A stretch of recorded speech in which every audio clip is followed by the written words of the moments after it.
mendewasakan kami, membangun kami, mengajar kami, menasehatkan kami Tuhan.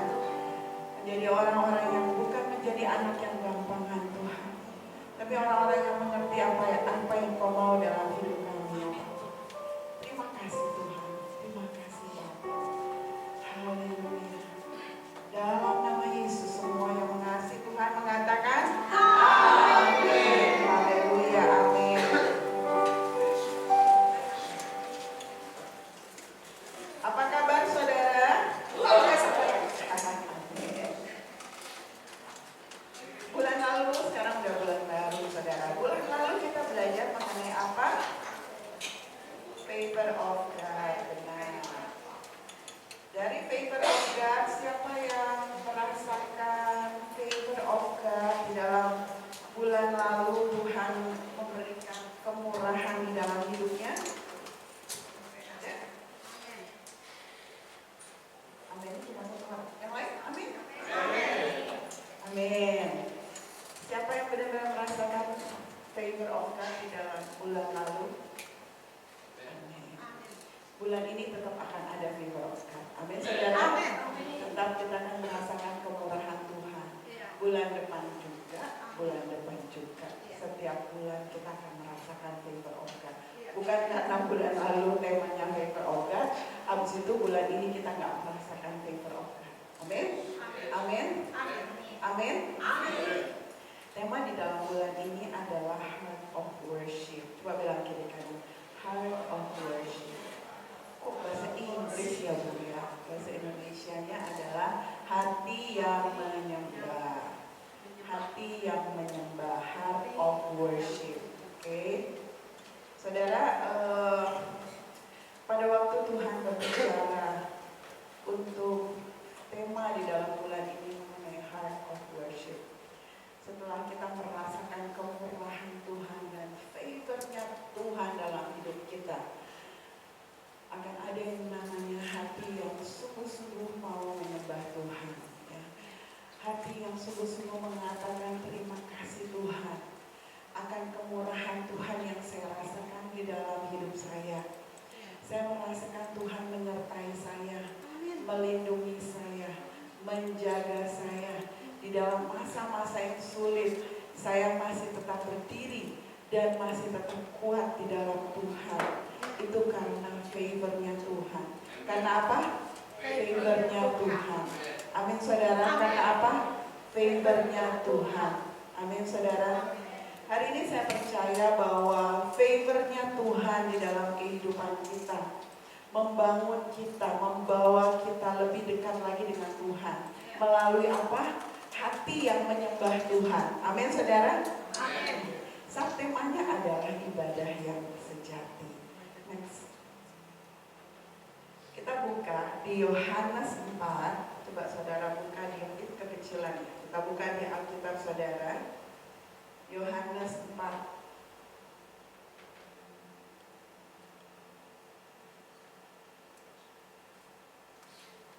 Sudah?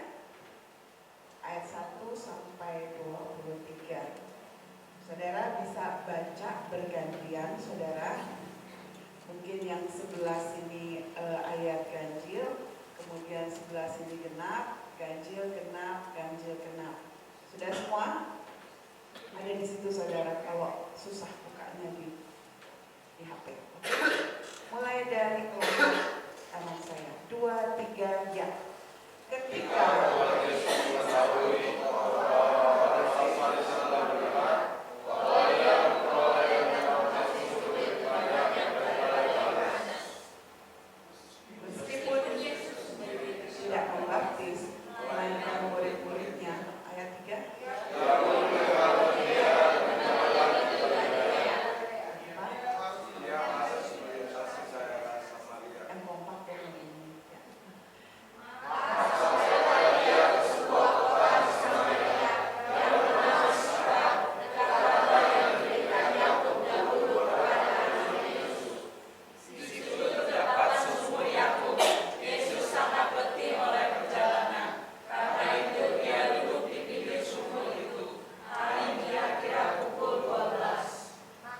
tulang-tulangnya dikembalikan ke Sikhar untuk dikuburkan. Saudara, ada satu sejarah tentang tempat ini. Karena sumur Yakub itu adalah satu-satunya sumur yang membuat penduduk Samaria bisa hidup. Karena melalui sumur itu orang bisa makan, bisa minum, bisa ternaknya minum, manusianya minum. Dan kalau sampai sumurnya ini mampet atau nggak ada air, matilah kehidupan orang di kota itu, saudara. Jadi kalau dibilang sumur itu adalah salah satu-satunya air yang bisa ada, yang mereka bisa perlukan di dalam kehidupan mereka sehari-hari. Dan Yesus lewat. Yang Yesus lewat, saudara, kemarin kita juga bahas, saudara, kebetulan ngobrol-ngobrol di Kersel, saudara. Dan dia bilang ini, kalau Tuhan itu kan tahu 1 jam dari sekarang apa yang terjadi, 1 minggu dari sekarang apa yang terjadi. Dia akan tahu kehidupan kita akan seperti apa ke depannya, ya. Dia tahu. Dan dia juga tahu saat itu dia akan bertemu seorang wanita Samaria, ya. Kalau kita tahu bahwa orang Yahudi tidak ngobrol sama orang Samaria. Jadi kalau orang Samaria itu adalah salah satu kasta yang terendah di dalam bangsa Israel, ya.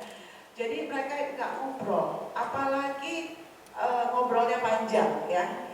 Jadi wanita Samaria ini tahu yang lagi duduk di situ adalah orang Yahudi. Jadi dia nggak ajak ngobrol. Tetapi yang Yesus katakan waktu pertama kali ketemu sama perempuan Samaria itu, berilah aku minum. Lucu ya saudara sebenarnya. Berilah aku minum. Saudara, posisinya pada waktu itu murid-muridnya lagi ke kota membeli makanan dan minuman, ya. Dan Yesus ada posisinya sendiri di situ, ya.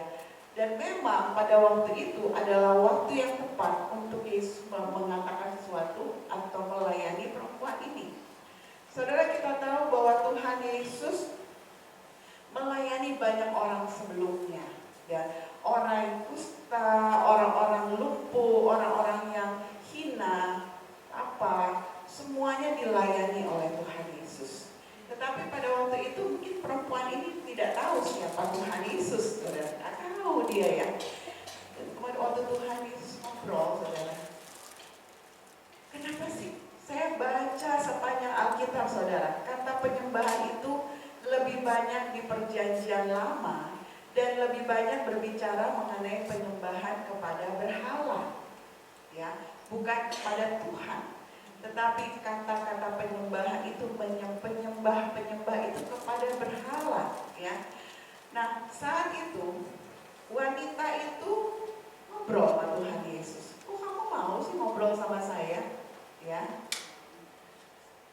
Terus kok kamu minta air sama saya? Kamu kan nggak ada timba. Kamu kan nggak bisa ambil air, kok kamu menawarkan air kehidupan? Ya, air kehidupan adalah menurut pemikiran perempuan itu. Mungkin kita juga waktu Tuhan bilang, kamu akan mendapat air kehidupan, asik. Jadi saya nggak usah ke sumur lagi dong, saya nggak usah nimba-nimba air. Saudara, pada waktu itu kenapa perempuan itu jam 12 siang nimba air? Karena itu satu-satunya jam orang jarang nimba air.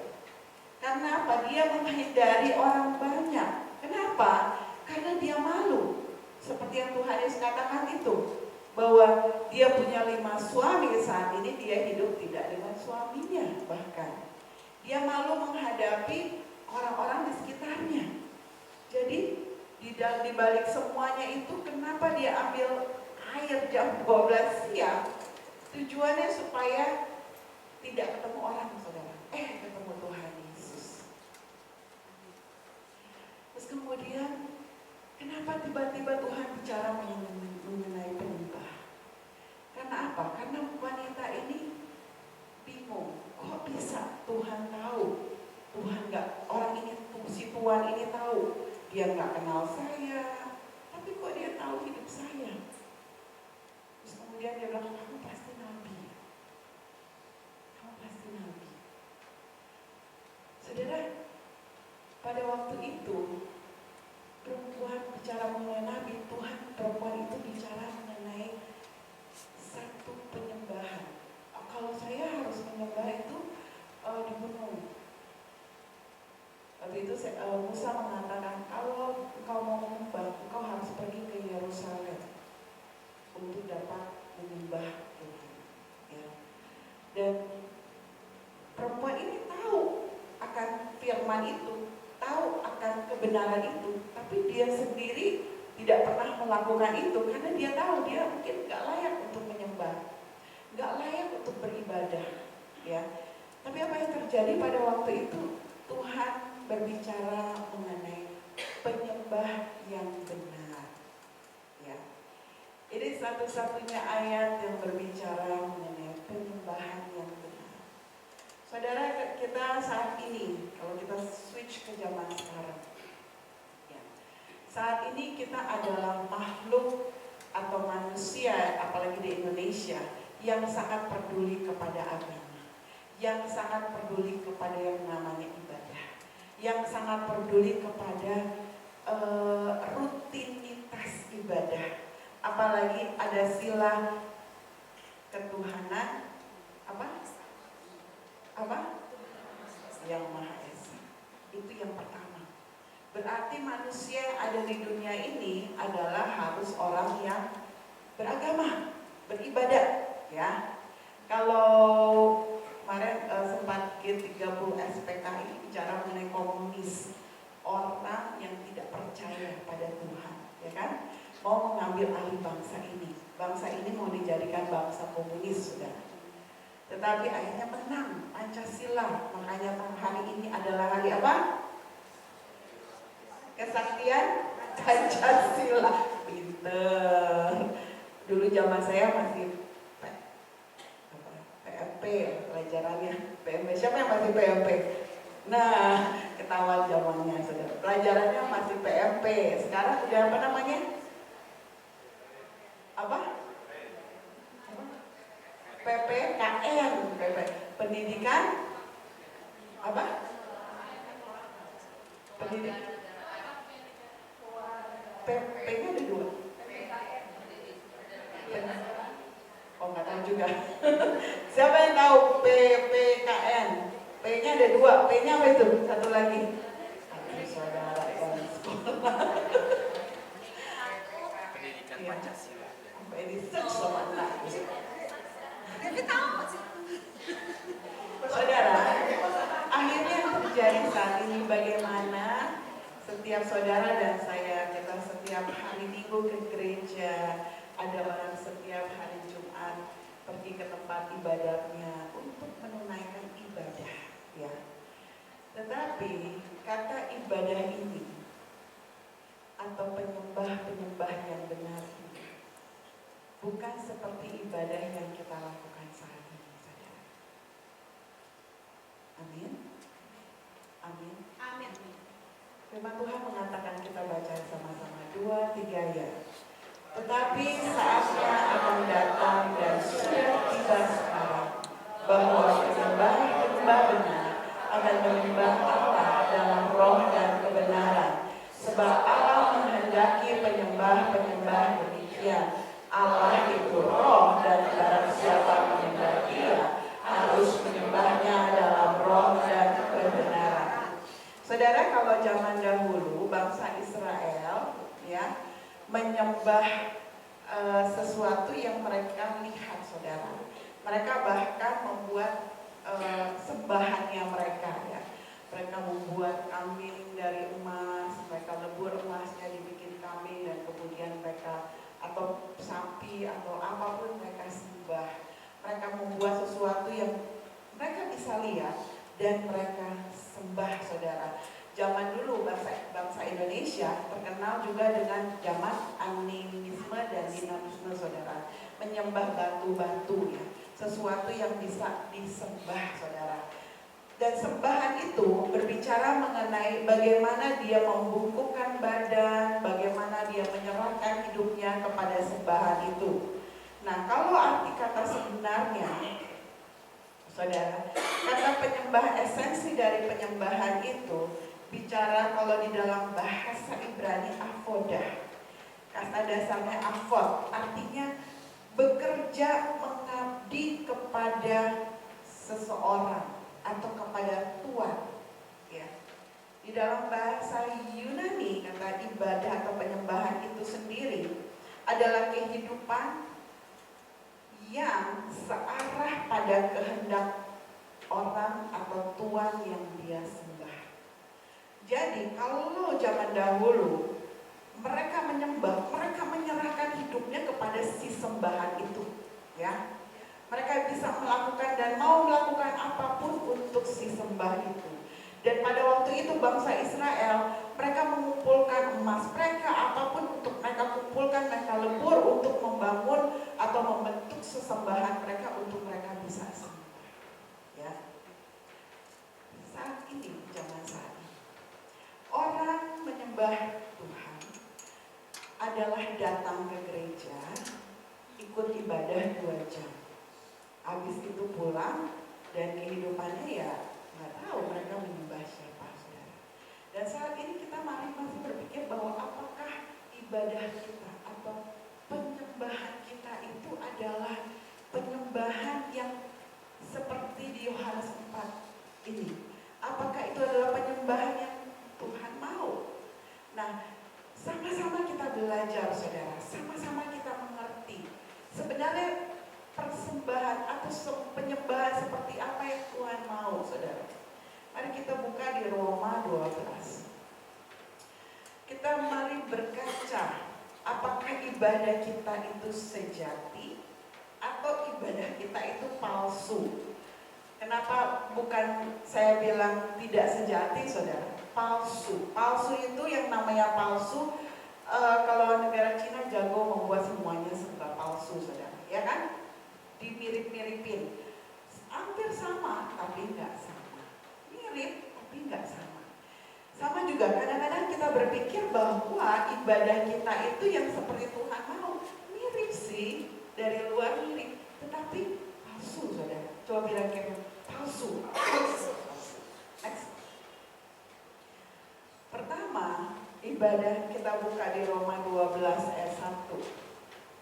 Ya. Sudah? Saya baca 2, 3 ya. Karena itu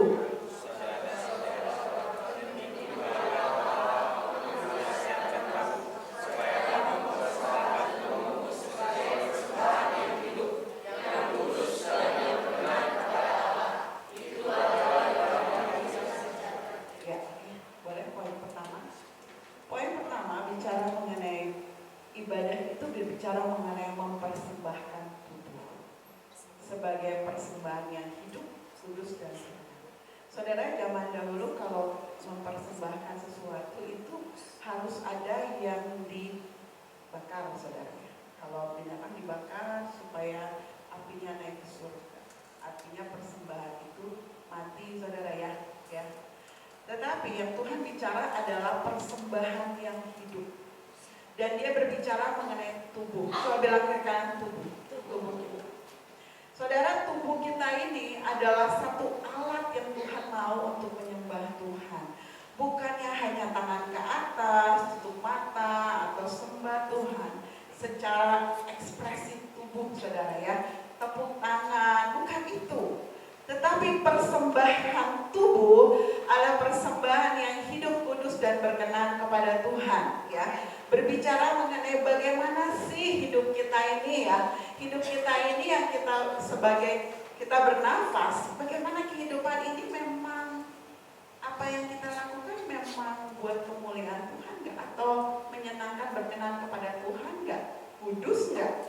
Apa yang kita hidupi di zaman saat ini kudus apa enggak, saudara? Ya, kudus atau kudis? Apa sih yang membuat hidup kita tidak kudus? Sesuatu yang akan menghancurkan kehidupan kita. Banyak, saudara. Kalau bicara mengenai kehidupan yang kudus itu, tubuh itu bicara mengenai keinginan mata, keinginan daging, apalagi keangkuhan hidup, ya. Keinginan mata, keinginan daging. Keinginan daging itu, saudara, Apa dari sini saudara lebih senang menyenangkan daging kita daripada Tuhan? Amin. Sesuatu yang menyenangkan daging adalah sesuatu yang mungkin biasa kita lakukan. Misalnya, kita biasa untuk makan makanan yang enak. Ya pastilah setiap kita pengen makanan yang enak. Atau kita biasa makan yang banyak. Waktu kita mencoba melihat lagi apakah itu mempersembahkan tubuh kita kepada Tuhan dengan persembahan yang hidup, saya rasa kita akan cepat mati, saudara, ya kan? Udah makanan kolesterolan, ya, dan banyak, wah, bahaya, saudara. Atau bagaimana hidup kita? Apakah kita masih mempunyai pola kehidupan yang salah? Misalnya saudara merokok.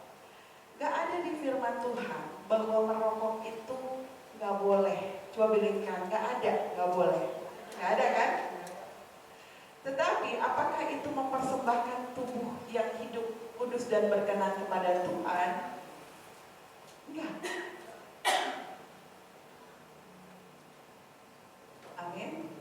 Saya tidak sedang menyinggung, saudara. Tetapi kalau kita beribadah setiap minggu, ibadah, tapi kita nggak tahu esensi dari ibadah, kita nggak tahu bahwa Tuhan itu lebih mengasihi kita, tubuh kita, daripada kita mengasihi tubuh kita sendiri.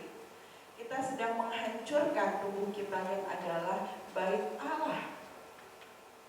Berapa minggu yang lalu, saudara, teman saya meninggal, saudara. Dia punya kanker paru-paru. Dan saya tahu sejak mudanya dia adalah orang yang rajin merokok, saudara. Salah nggak merokok? Ada pertanyaan, salah nggak, Bu? Kalau menurut saya, saudara, kalau kita mau mempersembahkan tubuh kita sebagai persembahan yang hidup, kita menjaga bait Allah supaya jangan sakit. Supaya jangan apa? Seberapapun hebatnya kita mencoba untuk menjadi sehat, tapi kita tidak mau meninggalkan kebiasaan yang menghancurkan kita, sama juga bohong. Contohnya, saudara setiap kali melakukan itu, misalnya setiap kali melakukan rokok misalnya, ya, ini contoh aja yang paling gampang. Kita mengiris, kita punya jari, harus sehat, kita olahraga, kita hidup udara segar, kita kasih betadine, kita kokoin, kita iris lagi, kita kasih betadine lagi, kita iris lagi. Hancur nggak lama-lama jarinya? Hancur nggak lama-lama paru-parunya? Hancur. Itu yang terjadi karena Tuhan mengasihi kita. Jadi ibadah yang benar itu salah satunya adalah bagaimana kita menjaga tubuh kita itu, saudara, menjadi persembahan yang hidup. Amin. Bukan setengah hidup, udah mau mati, udah sekarat, bukan. Tapi persembahan yang hidup. Karena apa yang kita tabur saat ini akan kita tuai nanti. Kalau kita tabur kehidupan yang tidak berkenan kepada Tuhan, tabur merusak tubuh kita, kita akan tuai sesuatu yang akan merusak tubuh, menghancurkan tubuh kita. Apa yang terjadi, saudara? Saya pernah cerita, mungkin ada satu orang pernah datang ke ibadah hari Minggu ini. Terus kemudian, kebetulan dia adalah teman kakak saya dari Kalimantan. Terus kemudian di dalam ibadah itu ada satu tantangan. Mau nggak kamu meninggalkan kebiasaan kamu yang lama, yang tidak berkenan kepada Tuhan? Yang dia ingat adalah merokok. Terus di ibadah itu dia janji, Tuhan, mulai pulang dari sini, saya tidak akan mau merokok lagi. Amin. Bukan disuruh sama pendeta, bukan. Karena di dalam hatinya dia berjanji, Tuhan, saya mau benar, saya tak mau merokok lagi. Dia bernasar kepada Tuhan.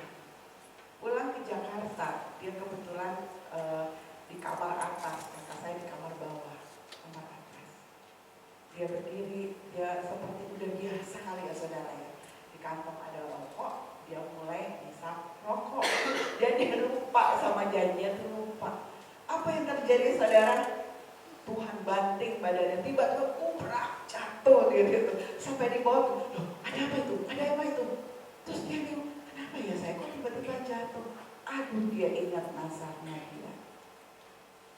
Saudara, kadang-kadang kita mengatakan susah Bu untuk melepaskan, ini berat, gak bisa, gak mungkin.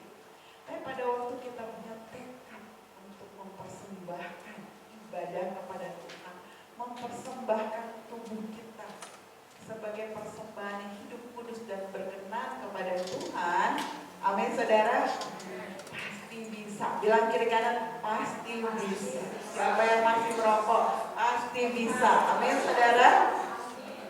Ya, aduh, kayak anak nih datang ke gereja, Bu Linda bilang nggak boleh merokok. Saya nggak bilang nggak boleh merokok, tapi saya bilang kamu mau nggak mempersembahkan diri kamu sebagai persembahan yang hidup dan kudus. Amin.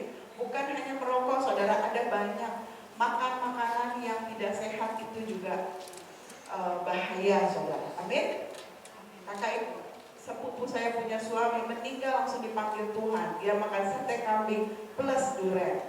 Besoknya Tuhan Yesus panggil. Saudara, mau dipercepat umurnya? Mau dipercepat? Silahkan melakukan sesuatu yang membuat tubuh kita ini hancur, saudara. Amin. Kecuali memang saudara mau dipanggil muda, mangga silahkan. Asal siap ya, masuk surga kan ya. Harus bertobat dulu.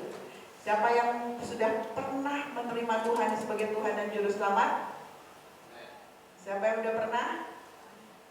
Mengakui dia. Nah, saudara yang belum pernah, hati-hati pulang dari tempat ini, kita nggak tahu kita mati ke surga atau ke neraka. Amin. Terima Tuhan Yesus sebagai Tuhan dan Juru Selamat dalam hidupmu. Amin. Berat Bu Linda. Yang kedua, ayat 2, Roma 12 ayat 2. 2, 3, ya, kita baca sama-sama.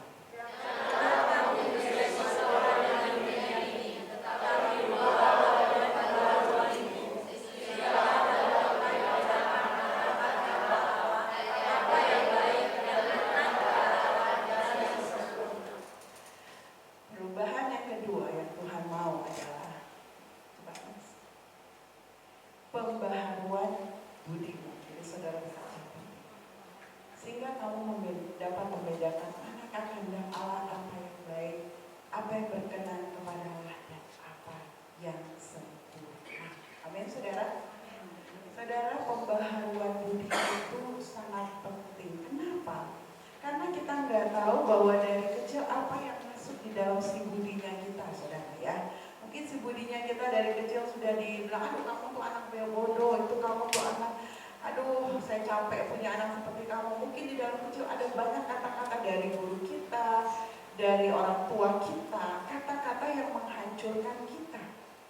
Jadi hati-hati kalau saudara punya anak, saudara mengatakan hal-hal yang menghancurkan si budinya dia, pemikirannya dia harus mengalami yang namanya pembaharuan budi, ya, di renewal, diperbaharui budinya. Saya suka mengatakan bahwa dari kecil anak itu punya namanya gudang di dalam pemikiran.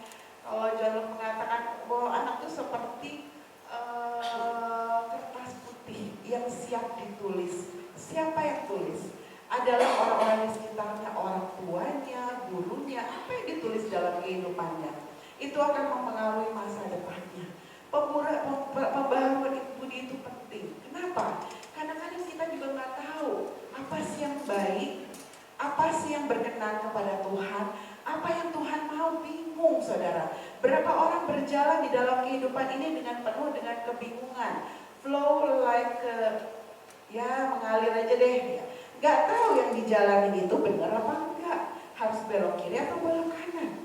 Tetapi dengan pembaharuan budi, dengan firman Tuhan, dengan kebenaran Tuhan, dengan Tuhan membasuh kita, budi kita kepada firman-firman yang membangun dan menguatkan kita, sehingga kita bisa tahu ini tuh kehendak Tuhan apa bukan, berkenan apa enggak, boleh apa enggak, ya, sempurna atau enggak, sempurna berbicara mengenai yang terbaik atau enggak. Kemarin Pastor David berbicara mengenai lawannya yang terbaik adalah yang baik, dan kadang-kadang kita puas, oh ini udah bagus, ini udah baik, tetapi kita nggak akan bisa menjadi yang terbaik kalau kita hanya fokus di yang baik. Amin, amin. Apa sih yang baik? Apa sih yang buat Allah berkenan? Baca firman, baca firman, dengarkan firman Tuhan. Kalau saudara punya mata susah untuk membaca, dengarkanlah kebenaran Tuhan. Salah satunya dengan firman Tuhan setiap hari Minggu, saudara. Jadi pada waktu kita mendengar firman Tuhan pada hari ini, kita punya budi lagi diperbaharui. Oh gitu ya, oh nggak boleh ya, oh boleh ya, oh ini yang terbaik kan, oh ini yang Tuhan mau, oh ini salah ya. Nah, kita tahu, saudara. Amin. Amin. Amin. Next. Roma 12 ayat 11. Firman Tuhan mengatakan 2-3 ya. Janganlah hendak kerajaan Allah, biarlah rohmu menyala-nyala dan melayanilah Tuhan. Poin ketiga adalah roh yang menyala-nyala. Saudara, firman Tuhan tadi dikatakan bahwa Allah adalah roh. Menyembah Dia harus di dalam roh dan kebenaran, karena Allah adalah roh. Next, yang poin ketiga. Saudara, banyak kali kita nggak tahu bahwa Tuhan itu menciptakan kita manusia dikatakan serupa dengan gambarnya. Karena di dalam manusia itu bukannya mukanya kita sama Tuhan, tetapi di dalam manusia itu ada 3 unsur: tubuh, jiwa, dan roh. Amin. Tubuh, jiwa, dan roh. Itu yang membuat Allah menginginkan kita sebagai ciptaannya menyembahnya dalam roh yang menyala-nyala, saudara. Saudara bisa bayangkan ada berapa banyak kita kadang-kadang datang ke gereja, kita cuma dalam Yesus kita bersaudara, nyanyi, tapi itu menyembah Tuhan enggak, gitu. Karena apa? Ya begitu aja, kita cuma nyanyi, kita cuma tepuk tangan, kita cuma datang ke gereja, roh kita enggak mau menyembah Tuhan. Roh yang menyembah Tuhan adalah roh yang aktif, saudara, bukan yang pasif. Roh yang menyembah Tuhan adalah roh yang melayani Tuhan. Roh yang menyembah Tuhan adalah roh yang mengatakan kepada Tuhan, Tuhan, this is my life, ini hidup saya, pakai saya sesuai dengan kehendak-Mu. Roh yang menyembah Tuhan, roh yang dipenuhi dengan sukacita. Amin, saudara. Roh yang menyembah Tuhan, makanya beda, saudara. Kalau kita datang ke gereja sama kita cuma melihat di YouTube ibadah, ya, kita beda, saudara. Karena apa? Ada roh yang menyala-nyala, karena kita bisa melayani Tuhan. Sekarang saya tanya, kalau saudara cuma ada di YouTube, melayani Tuhan itu seperti apa? Tapi kalau kita datang ke ibadah, kita bisa melayani Tuhan dengan melayani orang-orang di sekitar kita. Amin, saudara. Kalau saudara mau menyenangkan Tuhan, layanilah sesamamu. Amin, saudara. Roh yang menyala-nyala membuat kita mampu melayani Tuhan. Bukan karena harus, tetapi memang karena kerinduan yang besar untuk melayani Tuhan. Amin. Amin. Semangat. Semangat cemut kecilnya. Menyembah, ini kata William Campbell, menyembah adalah sikap hati, ya, bukan sikap badan. Sikap hati yang bersekutu dengan Allah. Ada satu relationship sama Tuhan. Pikiran yang dipenuhi oleh apa? Oleh firman Tuhan. Bukannya pada waktu kita menyembah, angkat tangan kira-kira cukup segini, dilihat gak sama ini? Kira-kira dilihat gak saya sungguh-sungguh angkat tangan? Kira-kira dilihat gak saya lagi sungguh-sungguh menyembah Tuhan? Kan? Tetapi pikiran kita dipenuhi oleh firman-Nya, oleh kebenarannya. Apa kebenarannya? Pada waktu kita menyembah Tuhan, Engkau Allah yang luar biasa, Engkau Allah yang besar, Engkau Allah yang kudus. ajaib Tuhan. Engkau Allah yang memberikan kepada saya sesuatu yang tepat pada waktunya. Aku bersyukur kepada Tuhan. Kebaikan-Mu mengisi hidup-hidupku hari-hariku. Jadi ada firman Tuhan yang mengalir di dalam penyembahan kita. Amin. Amin. Amin. Hidup yang dipakai untuk menggenapi rencananya itu adalah menyembah, saudara ya. Jadi kalau kita mengatakan I am a worshiper, saya adalah penyembah Tuhan. Bagaimana dengan sikap hati kita? Apakah kita bersekutu sama Tuhan enggak? Kita simpan waktu enggak sama Tuhan? Pikiran kita itu dipenuhi oleh firman Tuhan enggak? Atau hidup kita itu mau enggak dipakai oleh Tuhan? Atau kepaksa dipakai? Ya saya tugas, ya udahlah saya melayani Tuhan. Melayani Tuhan keluar dari roh yang menyala-nyala, keluar dari hati yang mau menyembah Tuhan. Amin saudara. Dan itu adalah ibadah yang sejati, bukan yang palsu. Next. John MacArthur mengatakan demikian. Ibadah itu adalah sikap batiniah, sama ya, hati batin. Akan perasaan kagum, hormat, syukur, dan kasih pada Allah yang dihasilkan dari kesadaran akan siapa Allah dan siapa kita di hadapan. Kesadaran akan siapa Allah dan siapa kita di hadapan. Satu sikap batin, saudara. Jadi kalau penyembahan itu nggak bisa dilihat dari sikap luar kita, angkat tangan, tutup mata, berlutut, enggak. Tapi dari sikap hati kita, batin kita yang dipenuhi dengan rasa kagum sama Tuhan. Kita hormat, nggak ada tuh pas penyembahan kita main colek-colekan, ngobrol, nggak ada. Hormat, ada satu perasaan syukur sama Tuhan, kasih yang meluap-luap sama Tuhan. Karena kita tahu Tuhan itu sayang sama kita. Amin saudara. Amin. Itu adalah ibadah. Saya percaya bahwa pada waktu kalau kita lihat bahwa Daud dikatakan bahwa orang yang menyenangkan Tuhan. Jangan sampai saudara ya, kita datang ibadah, kita melayani setiap minggu. Nah Tuhan bilang, siapa kamu? Oh, aku gak pernah lihat engkau di dalam penyembahan. Aku tidak menemukan engkau di dalam penyembahan. Ada banyak orang yang menyembah Tuhan, tapi engkau tidak termasuk di dalamnya.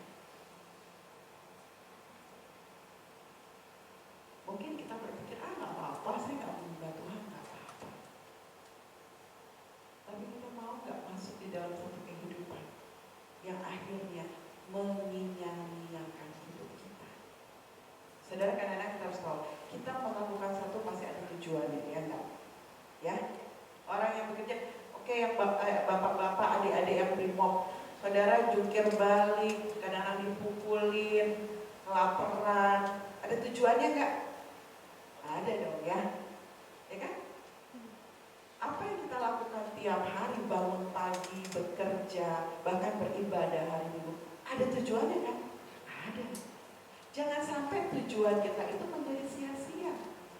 Karena kita memukul dengan keras, tapi kita salah memukul. Kita berlari dengan kencang, kita salah lari. Gak mencapai finish, gak tahu kemana. Muter-muter kayak bangsa Israel. Kita berjuang di dalam kehidupan kita, tapi perjuangan kita sia-sia. Karena ibadah kita adalah ibadah yang palsu.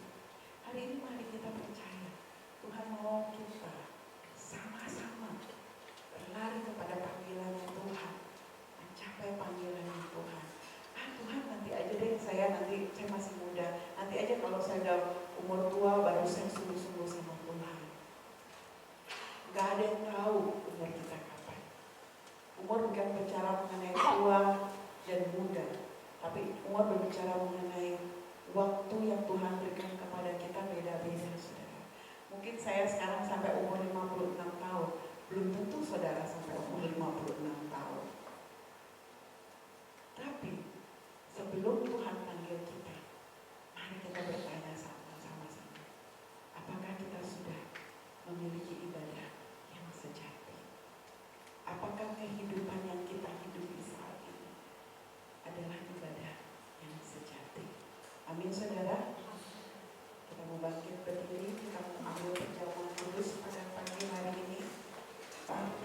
Bapak, terima kasih untuk ibadah pada pagi hari ini.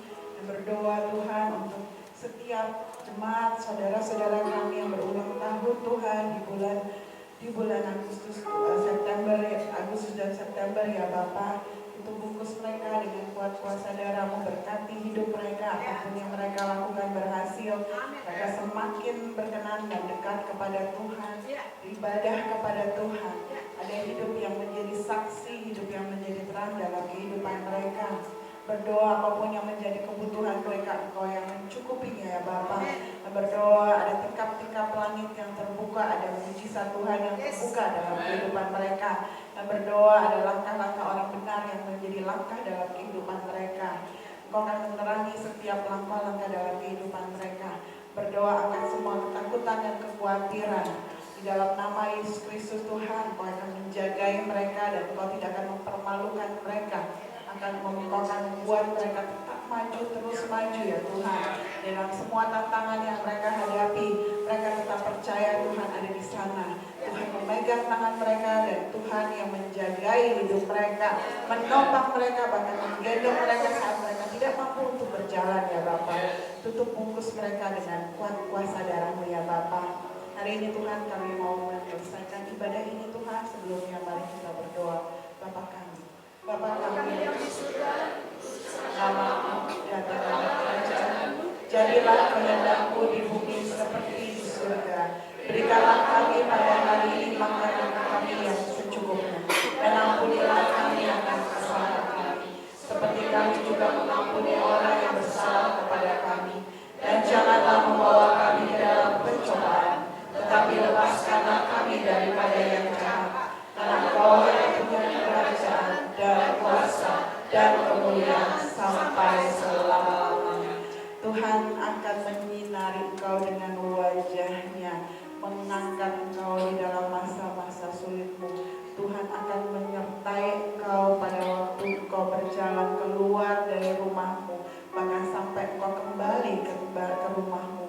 Tuhan akan menyertai semua pekerjaan tanganmu. Apa yang kau lakukan akan berhasil.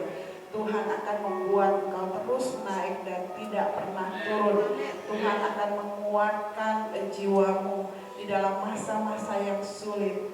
Tuhan akan membangkitkan engkau di dalam keadaan bahkan engkau tidak mampu berjalan. Hari ini Tuhan akan membawa engkau, menyertai engkau, bersama dengan engkau di dalam segala waktu di dalam kehidupanmu. Dari sekarang sampai Maranatha, Tuhan Yesus datang kembali. Semua yang mengasihi Tuhan mengatakan, Amin. Amin. Selamat bersyukur Tuhan.